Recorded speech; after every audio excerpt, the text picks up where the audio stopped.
أعوذ بالله من الشيطان الرجيم. بسم الله الرحمن الرحيم.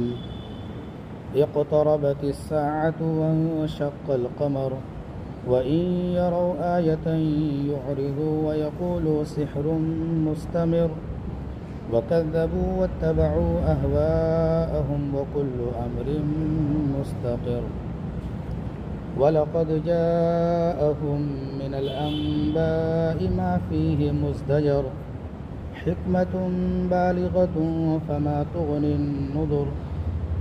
صدق اللہ العظیم.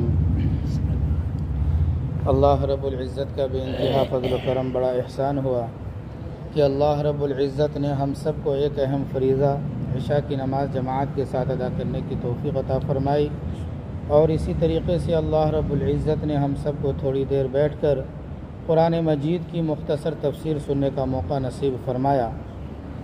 جن آیتوں کی تلاوت کی گئی ہے یہ سورۃ القمر کی ابتدائی آیتیں ہیں.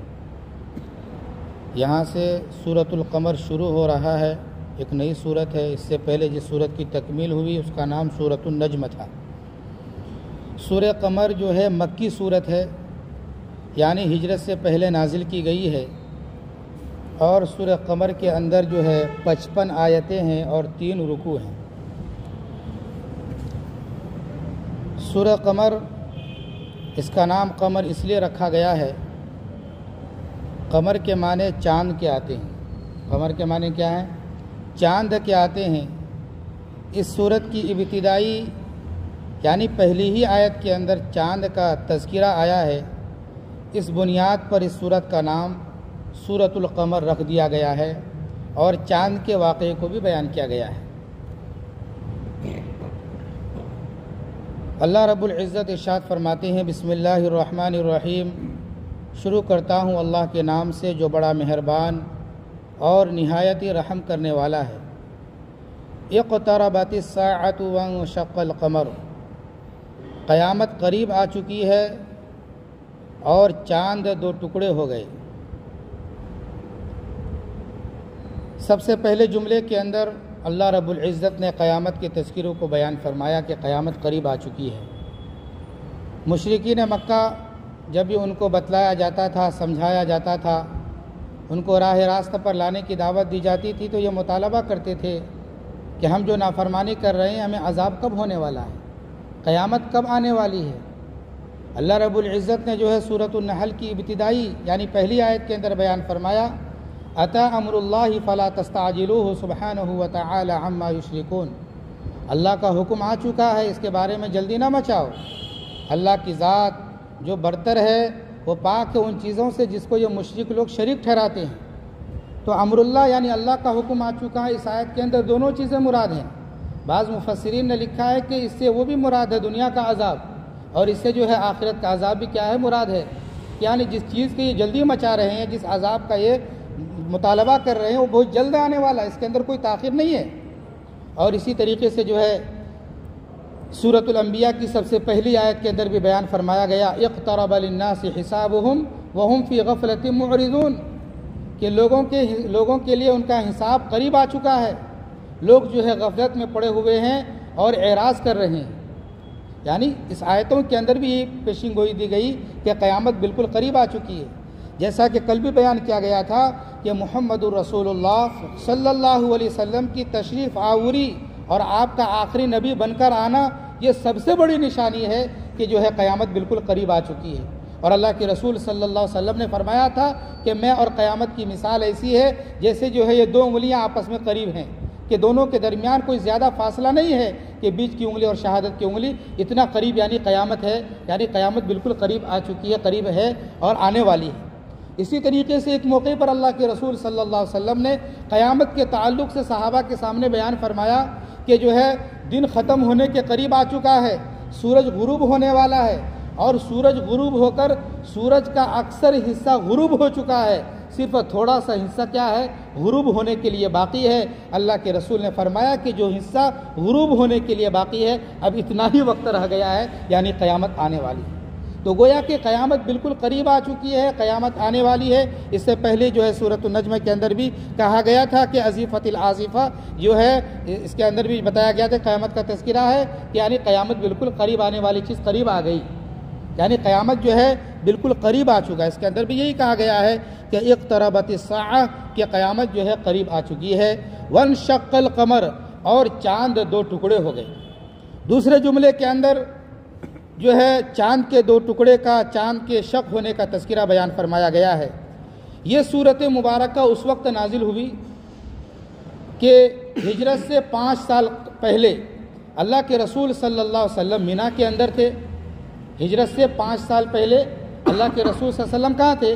مینا کے اندر تھے، اور حج کا موسم تھا، اور اللہ کے رسول صلی اللہ علیہ وسلم جو ہے مینا کے اندر ہیں، رات کا وقت ہے یعنی عشاء کا وقت ہے، اور اس وقت کے اندر جو ہے یعنی جو تاریخ تھی وہ 14ویں تاریخ تھی، چاند کی 14ویں تاریخ تھی، اور چاند کی جو 14ویں تاریخ کی جو چاند ہوتی ہے وہ مکمل ٹکیا کی طرح ہوتا ہے، وہ آدھا نہیں رہتا بلکہ مکمل نمودار ہوتا ہے وہ۔ تو جو ہے چاند جو ہے پورے طور پر چھایا ہوا تھا، اس کی روشنی چھائی ہوئی تھی۔ وہاں پر جو ہے مشرکین مکہ میں بڑے سردار قسم کے لوگ بھی وہاں پر کیا تھے؟ جمع تھے، اور وہ کہنے لگے اللہ کے رسول صلی اللہ علیہ وسلم سے کہ محمد، تم جو یہ کہہ رہے ہو کہ میں نبی ہوں، اور تم جو یہ کہہ رہے ہو کہ میں اللہ کی طرف سے بھیجا گیا ہوں، تو کچھ نشانی دکھلاؤ، کچھ عجوبہ چیز دکھلاؤ، کچھ معجزات وغیرہ دکھلاؤ۔ اللہ کے رسول صلی اللہ علیہ وسلم نے جو ہے بہت سارے معجزے ان کے سامنے ظاہر کیے ہیں، اللہ کے حکم سے ظاہر ہوئے ہیں، بہت سارے معجزات ان کو دکھلائے گئے۔ بہرحال چاند جو ہے بالکل پورے طور پر نمودار تھا، عشاء کا وقت ہے، لوگوں نے اصرار کیا کہ اگر آپ سچے ہیں تو جو ہے اس کو ٹکڑے کر کے دکھایا جائے۔ بہرحال اللہ کے رسول صلی اللہ علیہ وسلم نے جو ہے اللہ سے دعا کی اور چاند کی جانب جو اشارہ کیا تو چاند 2 ٹکڑے ہو گئے۔ چاند کیا ہو گئے؟ 2 ٹکڑے ہو گئے۔ مفسرین نے لکھا ہے ایک ٹکڑا ہرا پہاڑ کے پاس آ گیا، اور دوسرا ٹکڑا جو ہے جبل ابی قبیس کی طرف چلا گیا، اور بعض نے کہا ہے کہ ایک ٹکڑا مشرق کی جانب گیا اور دوسرا ٹکڑا مغرب کی جانب گیا۔ یعنی انہوں نے جو مطالبہ کیے تھے معجزہ کے دکھلانے کا، چاند کے ٹکڑے ہونے کا، اللہ تبارک و تعالیٰ نے جو ہے اس کو واقع کر دیا، اور چاند ٹکڑے ہو گئے، اور لوگوں نے چاند کے ٹکڑے ہوتے ہوئے دیکھا۔ اور جو ہے اسی موقع پر جو ہے چاند کے جب ٹکڑے ہو گئے تو اسی موقع پر اللہ رب العزت نے سورۃ القمر کو کیا فرمایا؟ نازل فرمایا ہے۔ حضرت عائشہ رضی اللہ تعالیٰ عنہ بیان کرتی ہیں، بخاری شریف کے اندر روایت ہے کہ جب چاند کے ٹکڑے ہوئے تھے اس وقت میں بچی تھی۔ وہ کیا کہتی ہیں؟ جب چاند کے ٹکڑے ہوئے تھے اس وقت میں بچی تھی اور میں کھیلا کرتی تھی۔ اور اسی طریقے سے چاند کا ٹکڑا ہو جانا یہ اللہ کے رسول صلی اللہ علیہ وسلم کا عظیم معجزہ ہے، اور اللہ کے رسول کو بہت سارے معجزات دیے گئے ہیں، جن میں سے ایک معجزہ یہ بھی ہے چاند کے ٹکڑے کا ہو جانا۔ اور جو ہے چاند کے ٹکڑے کا تذکرہ سورۃ القمر کے اندر بھی اللہ نے بیان فرمایا ہے، اور اسی طریقے سے بخاری شریف کے اندر، مسلم شریف کے اندر، ترمذی شریف کے اندر اور دیگر کتابوں کے اندر جو ہے انشقاق قمر یعنی چاند کے ٹکڑے ہونے کا تذکرہ بیان کیا گیا ہے۔ جب چاند کے ٹکڑے ہو گئے، کافروں نے جو ہے چاند کے ٹکڑے کو دیکھ لیا کہ جو ہے چاند کیا ہو گیا؟ آدھا آدھا ہو چکا، ایک ادھر، ایک حصہ ادھر، ایک حصہ ادھر ہے۔ تو کافر لوگ جس کو ماننا، اور اللہ کے رسول نے اس وقت ان سے یہ بھی کہا تھا کہ اگر چاند کے ٹکڑے ہو جائیں گے تو کیا تم ایمان قبول کرو گے؟ تو لوگوں نے کہا تھا کہ ہم ضرور ایمان قبول کریں گے، تم کر کے تو دکھلاؤ چاند کے ٹکڑے۔ چاند کے ٹکڑے ہو گئے، ان کو کیا کرنا چاہیے تھا؟ ایمان قبول کرنا چاہیے تھا، بات کو ماننی چاہیے تھی، اللہ کے رسول کی تعلیمات کو قبول کرنا چاہیے تھا، لیکن وہ جو ہے ماننے سے انکار کرنے لگے، اور نہ ماننے والے 1000 باتیں بتانے لگتے ہیں۔ نہ ماننے والوں کے لیے 1000 بہانے بھی ہوتے ہیں، اور نہ ماننے والے طرح طرح کی باتیں کیا کرتے ہیں؟ پیش کرتے ہیں۔ تو وہ کافر لوگ کہنے لگے کہ اوہو، یہ محمد نے ہم پر جادو کر دیا۔ کیا کہنے لگے؟ محمد نے، وہی پرانی بات ان کی، محمد نے ہم پر کیا کر دیا ہے؟ جادو کر دیا۔ اگر ہم پر جادو نہیں کیا تو چاند پر جادو کر دیا۔ جو 2 چاند دکھائی دے رہا ہے یعنی ٹکڑے ٹکڑے، یہ گویا کہ چاند کے اوپر کیا کر دیا گیا؟ جادو کر دیا گیا، یا ہم پر کیا ہے؟ جادو کر دیا گیا۔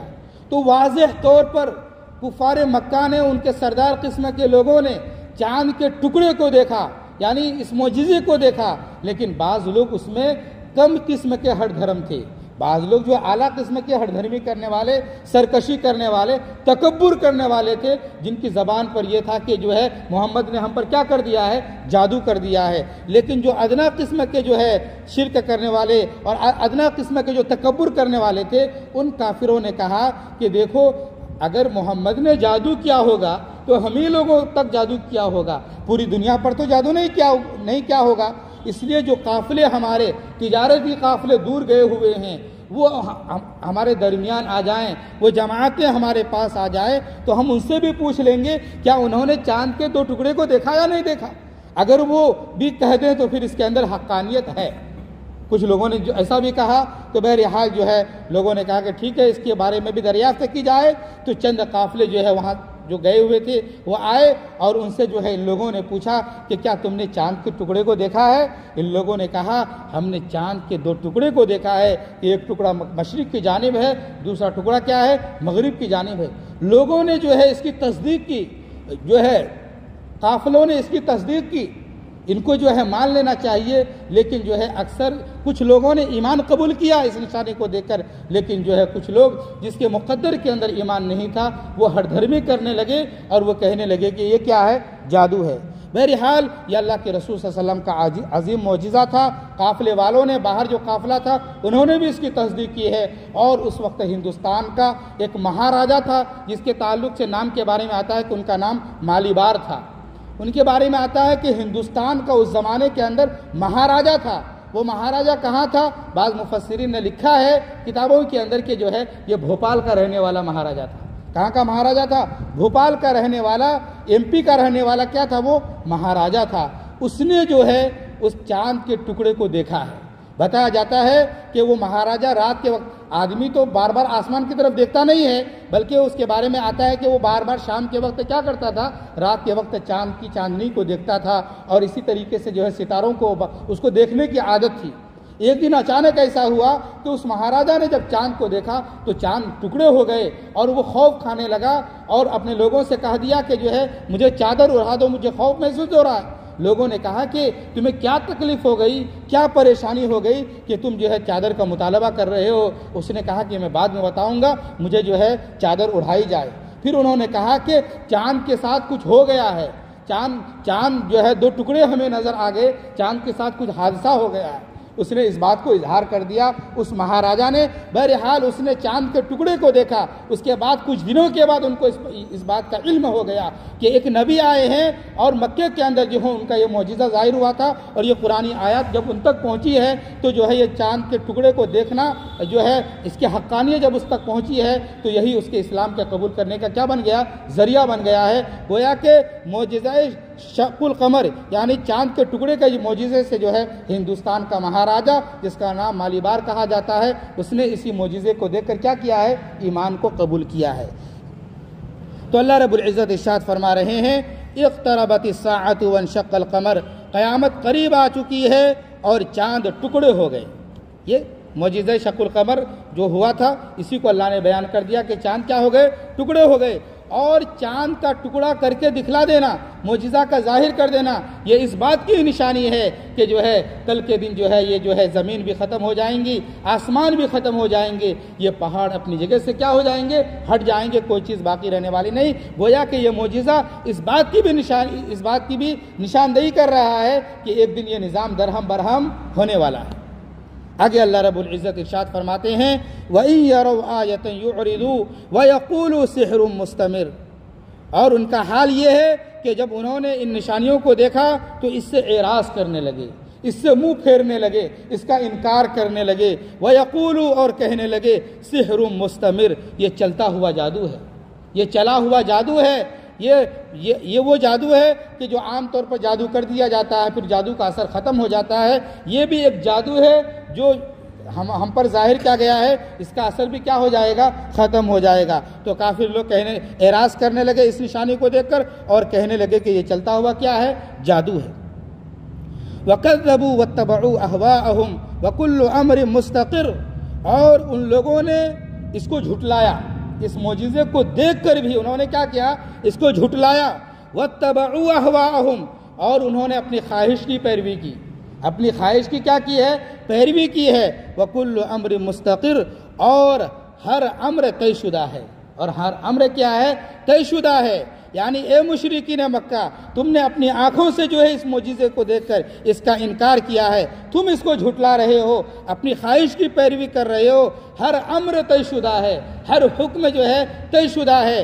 آج انکار کر دو، کل انکار کرنے کی کیا سزا ملتی ہے تم اس کو دیکھ لو گے۔ تم انکار کر رہے ہو، نہیں مان رہے ہو، کل کے دن تم کو اس کی حقیقت کا پتہ چل جائے گا کہ یہ جھوٹ تھا یا سچا تھا، اور جو ہے انکار کرنے کی جو سزا ہے اور ایمان قبول نہ کرنے کی جو سزا ہے بہت جلد تم اس کو کیا کرو گے؟ دیکھ لو گے۔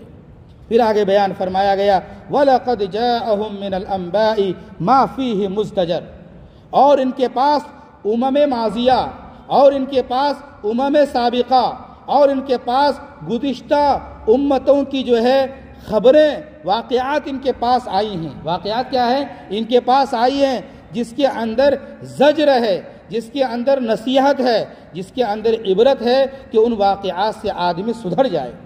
یہ وہ لوگ ہیں کہ ان کے سامنے جو ہے سابقہ کے واقعات کو بیان کیے گئے، قوم سمود کے واقعے کو بیان کیا گیا، قوم نوح کے واقعے کو بیان کیا گیا، قوم ہود کے واقعے کو بیان کیا گیا، قوم صالح کے واقعے کو بیان کیا گیا۔ دیگر انبیاء اور ان کی نافرمانیوں کا تذکرہ ان کے سامنے آیا ہے۔ ان واقعات کے اندر بڑی عبرتیں تھیں، بڑی نصیحتیں تھیں۔ یہ چاہتے تو اس سے عبرت کیا کرتے؟ حاصل کر لیتے۔ یہ ساری چیزیں ان کے سامنے بیان کی گئی۔ کن کے سامنے؟ ان مشرکین مکہ کے سامنے یہ ساری چیزیں آئی ہیں، سابقہ کی خبریں آئی ہیں۔ حکمت بالغۃ فما تغنی النذر، حکمت یعنی دانائی کی باتیں ان کے سامنے آئی ہیں، اور فرمایا گیا کہ یہ دانائی کی باتیں اور یہ ڈرانا ان کو کچھ فائدہ نہیں دیا۔ یہ دانائی کی باتیں ان کے پاس آئی ہیں، ان کو ڈرایا گیا ہے، اور یہ نصیحتیں ان کے سامنے آئی ہیں، لیکن یہ نصیحت ان کو کچھ بھی فائدہ نہیں دیا۔ مطلب یہ ہے کہ یہ کافروں کو صرف سابقہ کے واقعی کو بیان نہیں کیا گیا، بلکہ قرآن مجید کے اندر حکمت کی باتیں چھپی ہوئی ہیں، بہت سارے پیغامات چھپے ہوئے ہیں۔ ان پیغامات کو ان کے سامنے بیان کیا گیا، ان پیغامات کو ان کے سامنے ظاہر کیا گیا۔ پھر بھی اس کے باوجود جو ہے یہ لوگ یہ پیغامات سن کر بھی ان کو کچھ بھی فائدہ نہیں دے رہا ہے، یہ ایمان قبول نہیں کرنا چاہتے ہیں۔ تو قرآن مجید کے اندر بھی دوسرے مقام پر اللہ رب العزت نے بیان فرمایا وَمَا تُغْنِي الْآيَاتُ وَالنُّذُرُ عَنْ قَوْمٍ لَا يُؤْمِنُونَ، جو قوم ایمان لانا ہی نہ چاہے، جو آدمی ایمان قبول کرنا ہی نہ چاہے، تو اس کو معجزہ بھی کوئی فائدہ نہیں دیتا، نصیحت بھی ان کو کوئی فائدہ نہیں دیتا، سمجھانا بھی ان کو کوئی فائدہ نہیں دیتا۔ ایسے ہی لوگوں کے تعلق سے اللہ رب العزت نے قرآن مجید کے اندر دوسرے مقام پر بیان فرمایا سواء علیہم انذرتہم ام لم تنذرہم، کہ برابر ہے ان کو ڈرانا یا نہ ڈرانا، ان کے اوپر برابر ہے۔ یعنی جس کے اندر یہ بات یہ ہے کہ یہ ایمان قبول نہیں کریں گے، ان کو ہدایت نصیب نہیں ہو سکتی ہے، تو ایسے شخصوں کو ڈرانا اور نہ ڈرانا کیا ہے؟ برابر ہے۔ تو فرمایا گیا کہ جو ہے ان کو بہت ساری نصیحتیں، قرآن کی حکمت کی باتیں جو ہے بتائی گئی ہے، سمجھائی گئی ہے، پھر بھی جو ہے یہ اس سے نصیحت حاصل نہیں کرتے ہیں، اس سے فائدے کو حاصل نہیں کرتے ہیں۔ تو پھر آگے چل کر دوسری آیت کے اندر اللہ رب العزت نے جو ہے محمد الرسول اللہ صلی اللہ علیہ وسلم کو خطاب کر کے کہا کہ ٹھیک ہے، آپ ان سے اعراض کیجئے، آپ ان کے چکر میں مت پڑیے، آپ کا کام نصیحت کرنا ہے، آپ کا کام سمجھانا ہے، آپ کا کام بتانا ہے۔ چنانچہ جو ہے اللہ کے رسول کو پھر آگے چھٹی آیت کے اندر جو ہے تسلی دی گئی ہے، جس کے واقعے کو، جس کی تفسیر کو انشاءاللہ آئندہ بیان کیا جائے گا۔ بہرحال یہ چاند کے ٹکڑے ہونے کا معجزہ اللہ کے رسول سے ظاہر ہوا ہے، چاند ٹکڑے ہوئے ہیں، اور اسی طریقے سے تھوڑی دیر کے بعد چاند جو ہے مل گیا تھا، اور چاند جو ہے صحیح سالم ہو گیا تھا۔ بہرحال یہ عظیم معجزہ محمد الرسول اللہ صلی اللہ علیہ وسلم کا ظاہر ہوا۔ بہرحال اللہ رب العزت سے دعا فرمائے کہ اللہ تعالی ہم تمام لوگوں کو ان معجزات سے عبرت حاصل کرنے کی توفیق دے، اور اللہ تعالی ہم سب کو قیامت آنے والی ہے، بہت جلد آنے والی ہے، اس کے اندر تاخیر نہیں ہے۔ اللہ تعالی ہم سب کو مرنے سے پہلے موت کی تیاری کرنے کی توفیق دے، اچھے اعمال کا ذخیرہ رکھنے کی توفیق دے، اور اللہ تعالی ہم سب کو نافرمانیوں سے بچنے کی توفیق دے، اور اللہ تعالی ہم سب کو جب تک زندہ رکھے اسلام پر زندہ رکھے، اور جب خاتمے کا وقت آئے اللہ ہم سب کو کلمے والی موت نصیب فرمائے۔ آمین۔ وآخر دعوانا ان الحمد للہ رب العالمین۔ سبحان اللہ وبحمدہ۔ بحمده سبحانك اللهم وبحمدك ونشهد أن لا إله إلا أنت ونستغفرك ونتوب إليك سبحان ربك رب العزة عما يصفون وسلام على المرسلين والحمد لله.